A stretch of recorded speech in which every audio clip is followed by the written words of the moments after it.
कैसे पता चले कि वो कैंसर है या नहीं? अक्सर हमें और भी ब्रेस्ट के प्रॉब्लम्स होते हैं और लोग डर जाते हैं कि डॉक्टर के पास जाने के लिए कि शायद उन्हें कैंसर ना हो। तो ऐसे कौन से सिम्टम्स हैं जिनके वजह से लोग आपके पास आते हैं जो शायद कैंसर ना हो?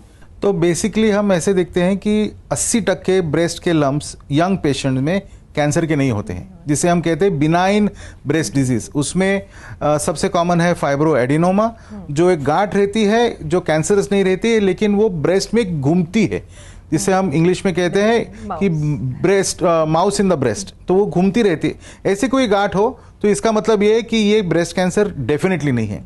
दूसरी ये है कि हम फाइब्रो एडेनोसिस करके एक डिजीज नहीं कह सकते, एक कंडीशन कहते हैं, क्योंकि डिजीज कहना है नहीं, उसको कुछ ट्रीटमेंट देने की जरूरत है।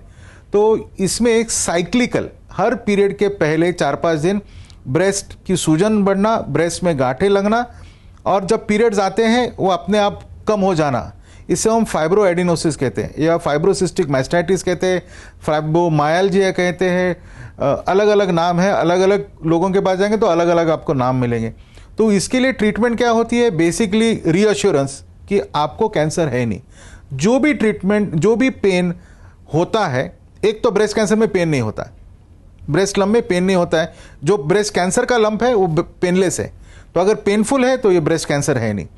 अगर वो पेन आता है और चला जाता है और वापस अगले पीरियड के पहले आता है तो वापस वो साइक्लिकल पेन है, ये फाइब्रो एडिनोसिस है। इसके लिए सिर्फ आपको पीरियड्स आने से पहले शायद थोड़ी दर्द के लिए दवाई दे सकते हैं। ब्रेस्ट के लिए सपोर्ट के लिए आप अच्छी एक ब्रा, स्पोर्ट्स ब्रा पहन सकती हैं, और विटामिन ई जो स्किन विटामिन है, एवियन की गोलियां चालू कर सकते हैं। जिनमें ये पेन बहुत सीवियर है तो हम लाइडोगैल करके एक दवाई है, वो थोड़ी सी हार्मोन की दवाई है, वो हम चालू कर सकते हैं, लेकिन वो हर पेशेंट में नहीं चालू करने की जरूरत पड़ती। बेसिकली पेशेंट को ये कहना चाहिए कि आपको ब्रेस्ट कैंसर नहीं है, डरिए मत।